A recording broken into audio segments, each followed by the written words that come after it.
चर्चा करने के लिए। वक्त है एक छोटे से ब्रेक का, और ब्रेक के बाद जब लौटेंगे तब करेंगे आज की खास चर्चा की। एक तरफ एनडीए चुस्त नजर आने लगा है, उम्मीदवारों की घोषणा कर रहा है, और दूसरी तरफ INDAI अभी तक सुस्त पड़ा हुआ है। क्या वजह है, करेंगे चर्चा। 20,000 10 ओके। दोनों? नो 10 का 1। इतना कैश नहीं है। कोई बात नहीं, हम UPI भी लेते हैं। मेरा पेमेंट ऐप अलग है। कहीं जूते वापस मिलने की जगह जूते पड़ ना जाए। ऐप दूसरा हो या तीसरा, चाहिए बस UPI। आपका मोबाइल नंबर ही बन सकता है आपका UPI नंबर। और अब किसी भी पेमेंट ऐप से कोई भी पेमेंट ऐप पर UPI चलेगा।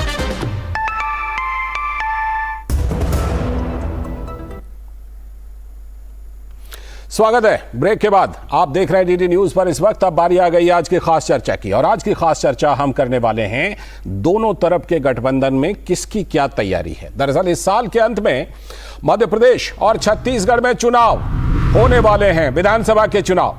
लेकिन चुनाव आयोग ने अभी घोषणा तो की नहीं है, लेकिन भारतीय जनता पार्टी ने दोनों राज्यों के उम्मीदवारों की पहली लिस्ट अपनी जारी कर दी। यानी कि अपने उम्मीदवारों के ऐलान कर दिया पहली लिस्ट में। मध्य प्रदेश की 39 सीटों और छत्तीसगढ़ की 21 सीटों पर उम्मीदवार देकर बीजेपी ने सबको चौंका दिया है।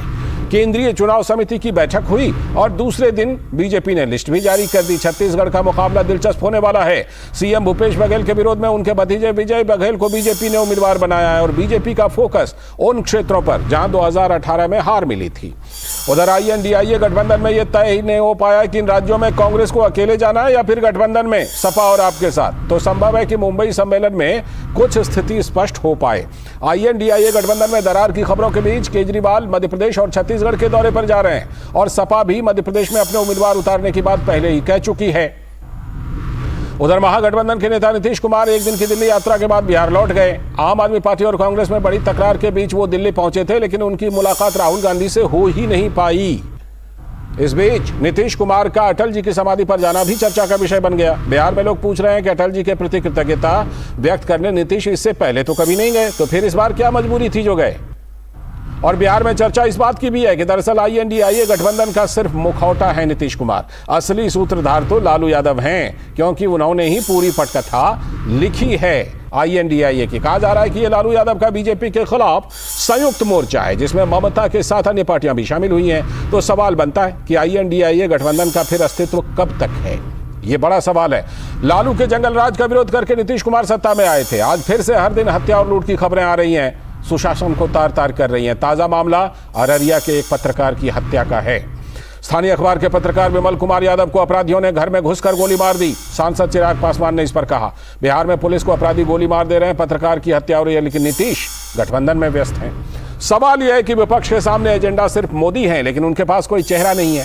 कांग्रेस इस गठबंधन में बड़े भाई की भूमिका में है या फिर सहयोगी, ये तय होने में अभी 5 राज्यों का चुनाव जो है वो सबसे बड़ी बाधा है। तो दरअसल बिहार में एक पत्रकार की हत्या पर LJP रामविलास गुट के प्रमुख चिराग पासवान ने बिहार की कानून व्यवस्था पर सवाल उठाए हैं, और मुख्यमंत्री नीतीश कुमार को बिगड़ती कानून व्यवस्था के लिए जिम्मेदार ठहराया है। आइए सुनते हैं चिराग पासवान ने क्या कुछ कहा है। ये बात किसी से नहीं छुपी कि बिहार में किस तरीके से अपराधियों ने अपनी जड़ों को न सिर्फ मजबूत कर लिया है, बल्कि पूरे प्रदेश को अपनी गिरफ्त में ले लिया, और मौजूदा सरकार कहीं ना कहीं असहाय दिखती है इन अपराधियों के सामने। और मुझे कहने में इस बात को कहीं कोई संदेह नहीं है कि कई जगहों पर तो संरक्षण प्राप्त है इन अपराधियों को बिहार सरकार का।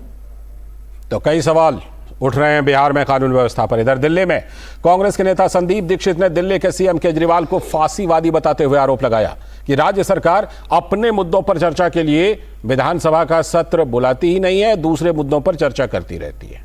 वही हम कह रहे हैं ना कि भाई प्रजातांत्रिक व्यक्ति थोड़ी है, ये तो जिसको कहते हैं ना फासिस्टवाद का एक नमूना है ये आदमी। अगर उसमें कुछ लोकतांत्रिक भावनाएं होती तो करता ना, उसमें लोकतांत्रिक भावनाएं तो है नहीं। तो आज की चर्चा हम इसी पर करेंगे कि क्या कुछ दुविधाएं हैं INDA में और NDA किस तरह से लीड ले रही है। हमारे साथ जुड़ रहे हैं हमारे सलाहकार संपादक विनोद मिश्र जी, और साथ में हमारे साथ जयराम विप्लव जी, भारतीय जनता पार्टी के प्रवक्ता। बहुत बहुत स्वागत जयराम जी।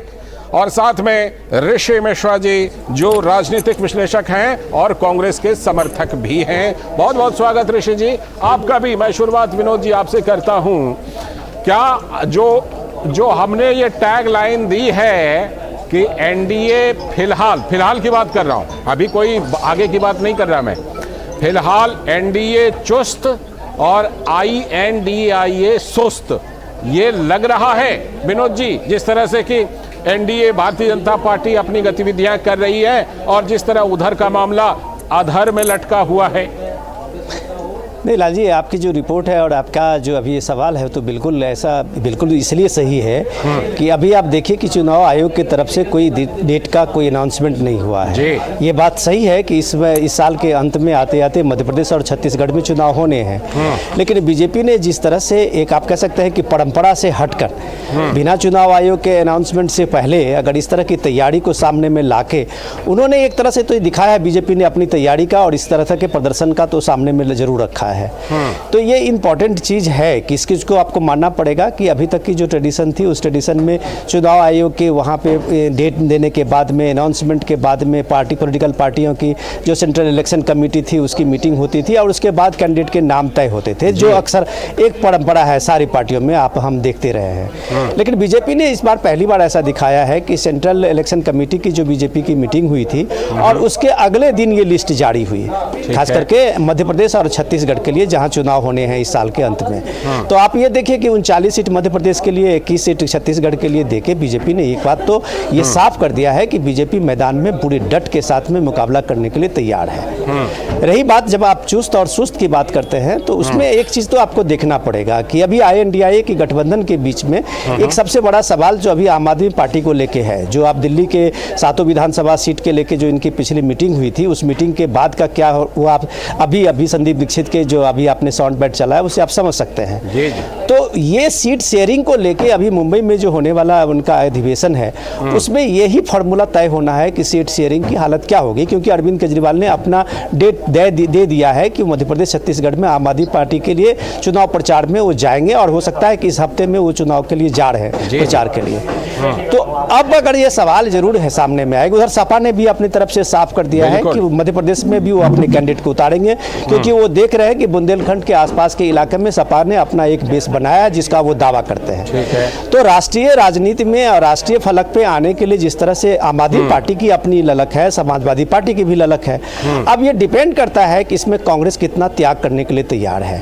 अगर कांग्रेस की तरफ से INDA की ये जो मीटिंग है, जब तक मुंबई में ये तय नहीं होता है सीट शेयरिंग को लेके, तब तक तो ऐसा उम्मीद नहीं की जा सकती कि कभी भी कांग्रेस पार्टी अपने तरफ से कोई सीट का अनाउंस करे और किसी चुनाव में इस दोनों राज्यों में चुनाव जाने के लिए अपना एक नया चेहरा दिखाए सामने में। लालचंद जी ठीक है, मैं लौटता हूं आपके पास और जयराम जी के पास भी आऊं, लेकिन उससे पहले ऋषि मिश्रा जी के पास। ऋषि मिश्रा जी, ये वाला जो सवाल मैं आपसे पूछ रहा हूं ये राजनीतिक विश्लेषक के तौर पर पूछ रहा हूं, कांग्रेस समर्थक के तौर पर भी आप जरूर जवाब दीजिएगा। लेकिन मैं कांग्रेस समर्थक हूँ भी नहीं, मैं राजनीतिक विश्लेषक। अच्छा ठीक है, आपका दावा बिल्कुल अपनी जगह पर।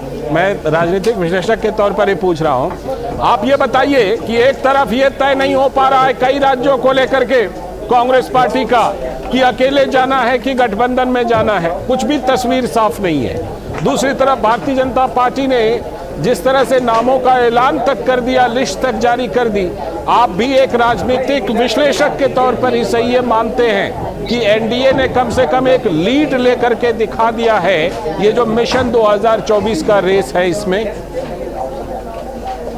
देखिए लालचंद जी, आप विद्वान पत्रकार हैं। कई बार पार्टी क्या करती है, बहुत पहले ही टिकट का घोषणा कर देती है, कई बार और अपने विपक्ष के उम्मीदवारों को देखने के बाद वो लिस्ट जारी करती है। तो ये पार्टी की अपनी स्ट्रेटजी होती है। और जहाँ तक आप विद्वान पत्रकार हैं, आप जानते हैं कि छत्तीसगढ़ और राजस्थान में बीजेपी के हालात ऐसे हैं जिस प्रकार से आप लोग या भाजपा वाले जो ये कहते हैं कि कांग्रेस जो है राष्ट्रीय चुनाव बिना दूल्हे के, बिना कप्तान के जो लड़ने जा रही है, तो वही हालात, यदि उसी फार्मूला को स्टैंडर्ड मानते हुए मैं कहूं तो छत्तीसगढ़ और राजस्थान में बीजेपी के हालात इतने खराब हैं कि उनको दूल्हा नहीं मिल रहा है। बेचारे रमन सिंह को ये लोग अपना नेता नहीं मान रहे हैं। रमन सिंह के लीडरशिप में जो व्यक्ति 2 बार 3 बार मुख्यमंत्री रहा, 2 बार मुख्यमंत्री रहा छत्तीसगढ़ का, 3 बार मुख्यमंत्री रहा, उसको आप दूल्हा मानने को तैयार नहीं है। तो जिस पैमाने को लेकर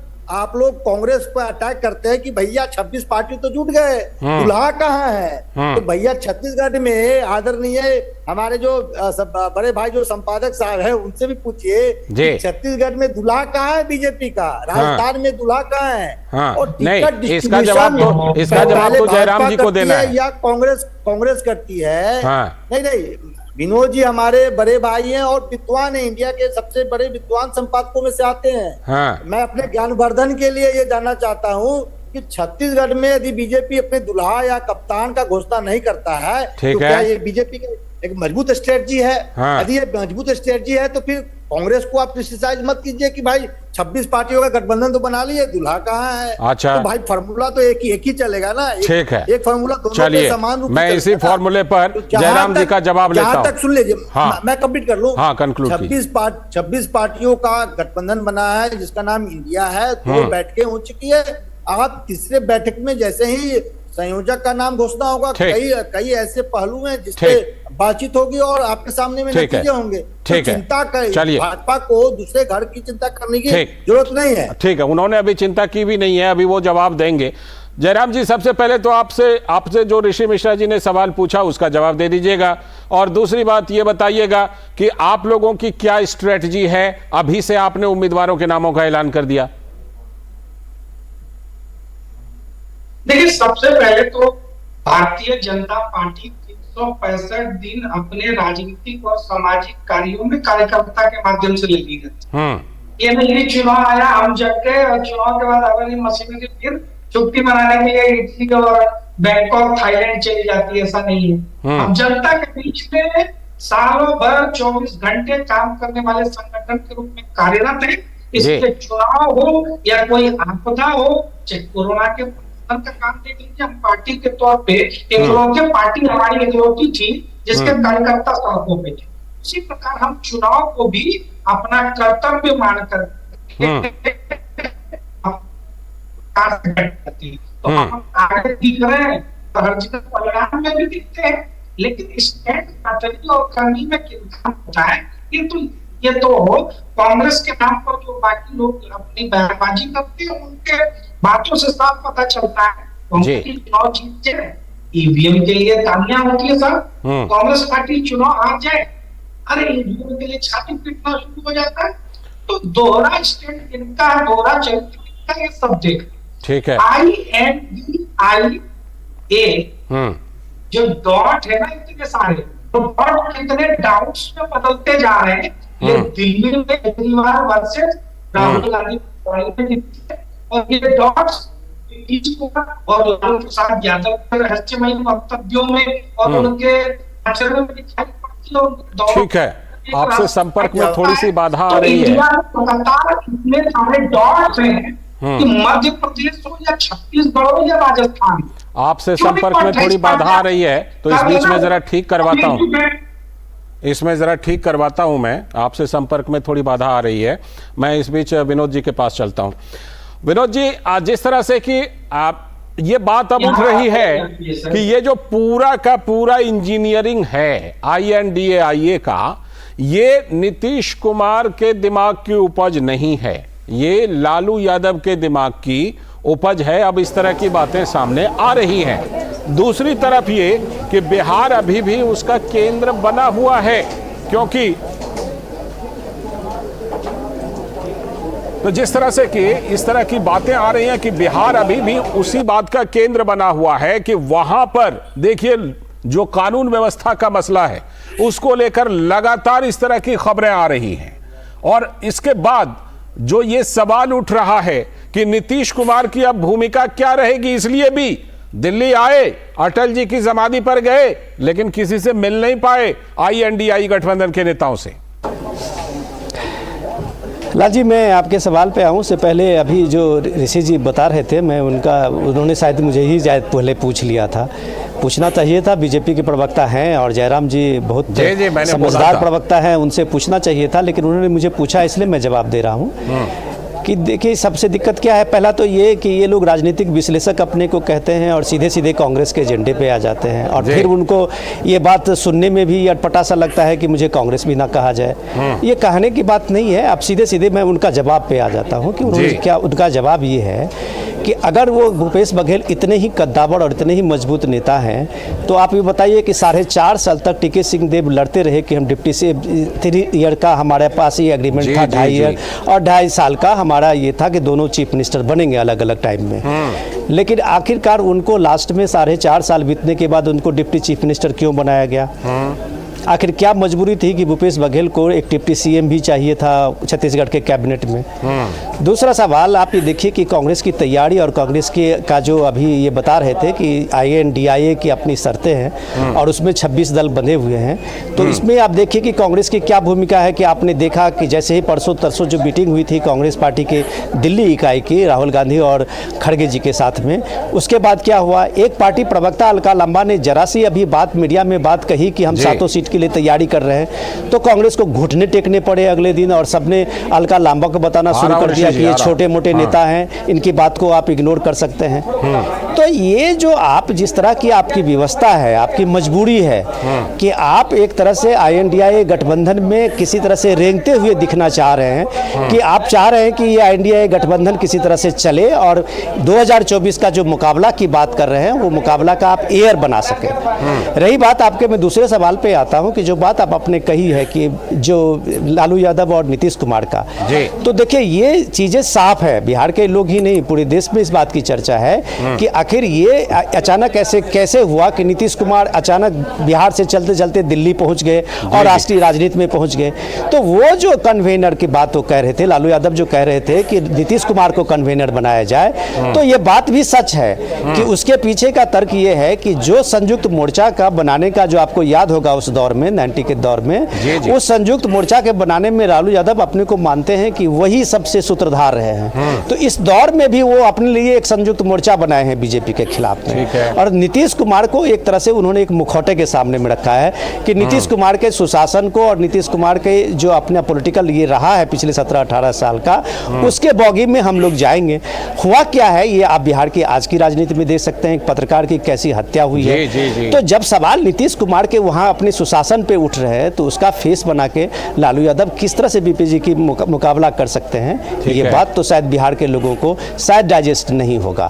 लाल जी, लौटता हूँ आपके पास और ऋषि जी के पास चलता हूँ, फिर जयराम जी के पास जाऊँगा। ऋषि जी, ये बताइए कि खुले तौर पर संदीप दीक्षित कह रहे हैं अरविंद केजरीवाल फांसीवादी है, अरविंद केजरीवाल ये हैं वो हैं, अलका लांबा बयान दे रही हैं, जो अजय माकन है वो बयान देते रहते हैं, पंजाब कांग्रेस से विरोध हो रहा है। ऐसे में आपको लगता नहीं है मुंबई वाले अधिवेशन से, ऋषि जी, एक राजनीतिक विश्लेषक होने के नाते आपको कितनी उम्मीद है? नहीं, निश्चित ही यदि संजीव दीक्षित यदि अलायंस हो रही है उसमें यदि आम आदमी पार्टी है तो इस प्रकार का बयान यदि संजीव दीक्षित देते हैं तो पार्टी को जरूर संज्ञान में लेना चाहिए। क्योंकि एक तरफ आप अलायंस बना रहे हैं और अलायंस में आम आदमी पार्टी है और आम आदमी पार्टी के विरुद्ध आप इस प्रकार का बयान देंगे तो वो अलायंस में आम आदमी पार्टी या कांग्रेस के जो वर्कर होंगे, यदि आप साथ चुनाव लड़ते हैं तो असहज महसूस करेंगे। तो ऐसे बयान कोई भी पार्टी का नेता देता है तो पार्टी के मुखिया को, पार्टी के जो सर्वसर्वा हैं मल्लिकार्जुन खड़गे, उनको जरूर संज्ञान लेना चाहिए। जहां तक हमारे विनोद जी ने बताया अलका लांबा के पूरे बयान को आप दिखाइए। उन्होंने कहा 7 सीटों पे हम तैयारी कर रहे हैं। तैयारी करने का मतलब नहीं है कि आप 7 सीट पे चुनाव लड़ने जा रहे हैं। तो इस पर आम आदमी पार्टी को भड़कना नहीं चाहिए था, बड़ी जल्दी भड़क गई प्रियंका कक्कड़।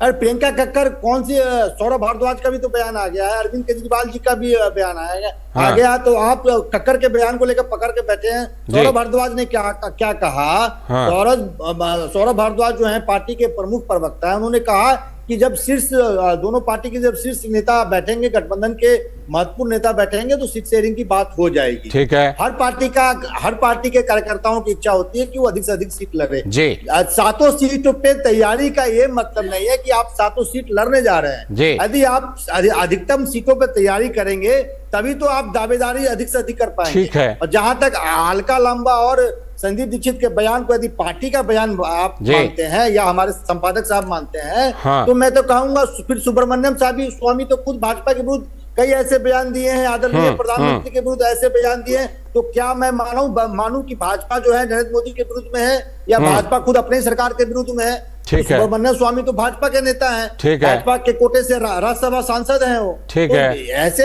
एक इंडिविजुअल किसी नेता के बयान को आप ठीक। पार्टी का बयान मानते हैं, ये मुझे समझ से परे है। ठीक, लौटता हूं। अब मैं चलता हूं जयराम जी के पास। जयराम जी, बिहार में आप ये किस आधार पर कह रहे हैं कि पूरा का पूरा ये जो INDAI है, ये पूरी की पूरी इंजीनियरिंग लालू यादव जी के दिमाग की है, इसमें नीतीश जी तो बस एक मोहरा के तौर पर काम कर रहे हैं? देखिए, ये तो नीतीश कुमार जी की छटपटाहट से साफ दिख रहा है। हाँ। जिस प्रकार लालू प्रसाद यादव और उनके पुत्र ने उनके गठबंधन पर, उनकी सरकार पर कब्जा जमा लिया है, नीतीश जी भी छटपटाते हुए दिख रहे हैं। क्योंकि नीतीश कुमार के जीवन की एक ही पूंजी रही और वो पूंजी भारतीय जनता पार्टी के सहयोग और आशीर्वाद से मिली थी, सुशासन बाबू। और आज उस सुशासन बाबू की स्थिति ये है, 2022 में उन्हीं की पुलिस का आंकड़ा है 425 प्रकार लगातार हत्याएं हो रही है, किस प्रकार महिलाओं के ऊपर अत्याचार हो रहा है। कोई ऐसा थाना नहीं है जहां प्रतिदिन हत्या नहीं आ रहा। ऐसी स्थिति में नीतीश कुमार जी का वो सुशासन बाबू का जो इमेज था, जो छवि थी, वो ढह और इसके जिम्मेदार कौन है? लालू प्रसाद यादव, जंगल राज के प्रणेता। और उनके साथ जब वो जाकर खड़े हो जाते हैं तो सुशासन और विकास के सारे मायने खत्म हो जाते हैं। भ्रष्टाचार मामले में पूर्व मुख्यमंत्री जो सजायाफ्ता है, वो बेल पर घूमकर अपनी राजनीति कर रहा है। नीतीश कुमार देश को कौन सा मॉडल बताना चाहते हैं? मजबूर मॉडल बताना चाहते हैं या मजबूत मॉडल देना चाहते हैं? ये नीतीश कुमार जी के कृत्यों से साफ दिखता है। ठीक, आप कुछ काउंटर करना चाह रहे थे ऋषि जी, बोलिए। ऋषि जी, विमल यादव जी का आज अररिया में हत्या हुआ है, पत्रकार महोदय का। और मैं एक पत्रकार होने के नाते मैं मर्माहत हूँ। और कहीं ना कहीं मुझे लग रहा है बिहार सरकार का जो लॉ एंड ऑर्डर है फेल है। लेकिन मैं भाजपा से सवाल ये करना चाहता हूँ। भाजपा के जो नए नवेले अभी पार्टनर बने हैं LGP, उनके एक बड़े नेता के यहाँ भी NIA कुछ दिन पहले छापा मारा था और इतना बड़ा कुछ मिला था, इतना बड़ा पेपर में लेपटा हुआ पुलिस ने लेके आया था। क्या था नहीं बताएंगे। NIA ने छापा मारा था। NIA कहीं ऐसे लोग के छापा नहीं मारता, वो LGP के बड़े नेता हैं और वो जानते हैं, हमारे जो भाई बैठे हैं वो जानते हैं मैं किसके बारे में कह रहा हूँ, क्योंकि मुझे भी डर लगता है बाहुबलिया से, इसलिए मैं नाम नहीं लेना चाहता हूँ। NIA ने उसको छापा मारा था। ओहो, बस अब पार्टनर बनाएंगे उस बाहुबली को पार्टनर बनाएंगे। क्या बातें कर रहे हैं? इतना बड़ा कुछ मिला। अच्छा ठीक है, आप दोनों के पास आता हूँ। आप दोनों 1 मिनट रुकिएगा। बताएंगे क्या मिला था, रुकिए 1 मिनट रुकिए। विनोद जी के पास मुझे जाने दीजिए। विनोद जी, मुंबई अधिवेशन से कितनी उम्मीदें, क्या ये सुस्ती हटेगी? एक्चुअली क्या है कि ऋषि जी जो चाह रहे हैं पूरे डिटेल करना हमारी डिस्कशन को, तो ये डिटेल ना करें। हम जो टॉपिक है हमारा, हम LJP NIA और इन सब चीज़ों पे अभी बहस करने के लिए वो कभी एक दिन आए, हम उनका स्वागत करते हैं। और जयराम जी भी रहेंगे, वो भी जानते हैं बिहार के बात को और बिहार की पॉलिटिक्स को अच्छी तरह से जानते हैं, वो जवाब देंगे। अभी हमारा जो टॉपिक है आज का, वो देखिए कि कैसे एक कन्फ्यूजन का जो ये स्टेट बना हुआ है। ये कन्फ्यूजन का स्टेट है कि हर स्टेट में जो जो पॉलिटिकल पार्टीज हैं वो किस तरह से ये जो मिशन 2024 के लेके निकले हुए थे, चाहे वो लालू यादव हो, चाहे वो राहुल गांधी का आइडिया हो या ममता बनर्जी का आइडिया हो, ये हम इन लोगों की भी चर्चा न करें तो शायद बेहतर है, क्योंकि सब लोगों ने अपने अपना आइडिया की बात की थी। ममता बनर्जी ने कहा था ये हमारा आइडिया है, राहुल गांधी के भी ट्विटर हैंडल से कहा गया कि राहुल जी का आइडिया है। तो ये सारी चीजें हैं, लेकिन सवाल सबके सामने में यही है कि पूरे टीएमसी में ममता बनर्जी अगर मिशन 2024 के लिए बंगाल में कंसंट्रेट कर रही हैं, जिस तरह से यहाँ पर आप यूपी में देख लीजिए, जो अखिलेश यादव का दावा है कि 80 सीट हमारी है, ऐसे ही आप तमिलनाडु में देख लीजिए, ऐसे ये सारे सवाल हैं। तो ये जो कर्नाटक वाला फॉर्मूला इन्होंने दिमाग में बैठा रखा है कि 424 में अगर हम डायरेक्ट फाइट के स्थिति में होंगे बीजेपी का, तो हम लोग शायद कम से कम इस AINDIA गठबंधन को एक मजबूत स्थिति में लाएंगे। जी बिल्कुल, मैं यही कह रहा था कि सवाल कई है, समय की कमी है, मैं अभी अब माफी के साथ आ नहीं पाऊंगा, लेकिन इस चर्चा को तो हम लोग करते ही रहेंगे। ऋषि जी कभी आइएगा, फिर और चर्चा करेंगे। बहुत बहुत शुक्रिया आपका, जयराम जी आपका भी शुक्रिया, और विनोद जी आपका भी बहुत बहुत शुक्रिया। वक्त है एक ब्रेक का, और ब्रेक के बाद जब लौटेंगे तो देखेंगे आज की कुछ और बड़ी खबरें।